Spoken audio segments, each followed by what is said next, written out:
अच्छा, आमिर ज़िया साहब, आपने ब्रिगेडियर वक़ार साहब को भी सुना। तो आमिर साहब, अमेरिका पहले भी पाबंदियाँ लगाता रहा है, तो क्या मुस्तक़बिल में कर सकते हैं कि इस किस्म की जो पाबंदियाँ हैं इनका दायरा कार मज़ीद वसी हो सकता है, फैल सकता है? माजी के मुकाबले में ये पहली मर्तबा हुआ है कि हमारी किसी स्टेट रन एंटिटी एनडीसी के ऊपर पाबंदी लगी है।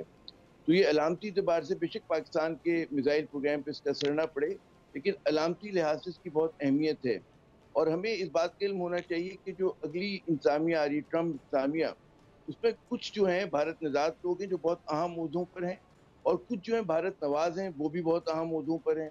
मसलन के तुलसी गबार्ड है उनकी, जैसे कि उसकी इंटेलिजेंस की डायरेक्टर है, नेशनल इंटेलिजेंस डायरेक्टर, उनको 18 जो एजेंसीज हैं अमेरिका की वो रिपोर्ट करेंगी, और वो पुल का किरदार अदा कर रही होंगी सदर के दरमियान और उन एजेंसीज के दरमियान। अब आपको पता है कि तुलसी साहिबा जो हैं वो कन्वर्टेड हिंदू हैं, मोदी से उनके बहुत अच्छे ताल्लुकात हैं और पाकिस्तान के हवाले से उनका एक स्टैंड रहा है जिससे हम वाकिफ।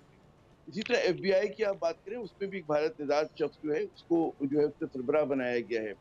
तीसरा बड़ा एक अहम ओहदा जिसको रूबियो साहब का है, उनको सेक्रेटरी ऑफ स्टेट गालिबन लेकर आ रहे हैं। ये तमाम वो लोग हैं कि जो बहुत ही हॉक्स कंसिडर किए जाते हैं when it comes to Pakistan. Rubio साहब, अगर मैं गलत नहीं हूँ, तो वो जो एक लेकर आए थे रेजोल्यूशन प्रो इंडिया और एंटी पाकिस्तान, ये वही शख्सियत हैं। उसके अलावा भी आप अगर देखते जाए तो कई ऐसे तैनातियाँ हुई हैं कि जो मैं समझता हूँ कि हॉक्स हैं, और वो पाकिस्तान के लिए जो है मुश्किलात खड़ी कर सकते हैं। ऑलरेडी पाकिस्तान का जो क्लाउड है अमेरिका में बहुत ही रिसीडिंग क्लाउड है। रिसीडिंग में इसलिए कह रहा हूँ कि अमेरिका ने जो है भारत को अपने स्ट्रेटेजिक पार्टनर आज से नहीं 2005 से डिक्लेयर किया हुआ है। उसके साथ उसका न्यूक्लियर मामला के ऊपर एक क्लोजनेस का वो है, तो वहाँ पर तो पूरी तरह ताउन कर रहा है, जबकि पाकिस्तान का मिसाइल प्रोग्राम हो वो ज़ाहिर उसको बर्दाश्त करने के लिए तैयार नहीं है, और इससे हमारा जो न्यूक्लियर प्रोग्राम है।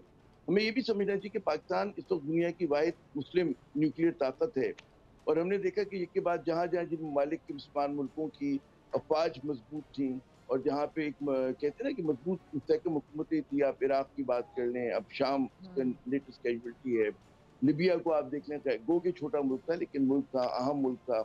यमन में हमने देखा, तो एक के बाद दीगरे जो है उन्होंने उस चीज़ को जो है न्यूट्रलाइज किया है। अब बेशक पाकिस्तान का जो मिसाइल प्रोग्राम है और न्यूक्लियर प्रोग्राम है वो इंडिया स्पेसिफिक है, हमारा कोई ताल्लुक नहीं मिडल ईस्ट की कॉन्फ्लिक्ट के साथ, लेकिन फिर भी उनको ये बात हजम नहीं होती। दूसरी बात है कि क्योंकि भारत उनका बलाय है, तो चाहेंगे कि भारत के खिलाफ जो है वो उसकी जो हेजेमनी वो स्टैब्लिश करना चाह रहे हैं इस खत्ते में चाइना के मुकाबले में, तो उनको एक सर्विएंट किस्म का, एक ब्लाइंड किस्म का पाकिस्तान चाहिए, ठीक है ना। तो मैं देख रहा हूँ कि इसमें दबाव बढ़ेगा, और उसमें फिर पाकिस्तान की दाखिली सियासत बहुत ही अनसेटल्ड है। उसमें फिर हमें ये समझना चाहिए कि पाकिस्तानी जो डायस्पोरा है वो इस वक्त शहबाज हुकूमत से नाराज है, और वो जो है इनके खिलाफ लॉबिंग करी, जिसकी वजह से हमने देखा कि जो रेजोल्यूशन जो है पास हुए अमेरिकन कांग्रेस में। तो पाकिस्तान के लिए आने वाले दिन जो होंगे, और एक बात हमें समझना है कि अमेरिका से हमें अच्छे ताल्लुकात की जरूरत है।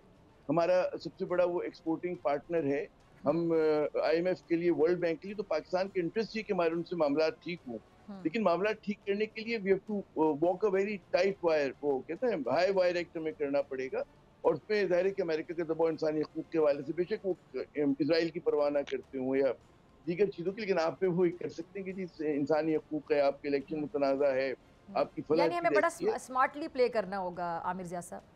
जनाब, स्मार्टली भी करना होगा, कुछ चीज़ों को हमें एड्रेस भी करना होगा, क्योंकि जहाँ पे धुआं होता है ना, तो कहीं जी, न कहीं जी। आग लगी हुई आग भी होती होती है। है, जी। तो अगर पाकिस्तान की एक बहुत बड़ी तादाद पाकिस्तानियों की गैर मुतमईन है, और वो जो है वो उधर ताउन कर रही है, वो कह रही है कि जी इनके ऊपर मज़ीद मुश्किलात लेकर आएँ, तो फिर तो रियासत को काम ये है ना कि उन जो रूठे हुए लोग हैं उनको मनाएँ। सब्सक्राइब करें और बेल दबाएं ताकि कोई खबर रह न जाए।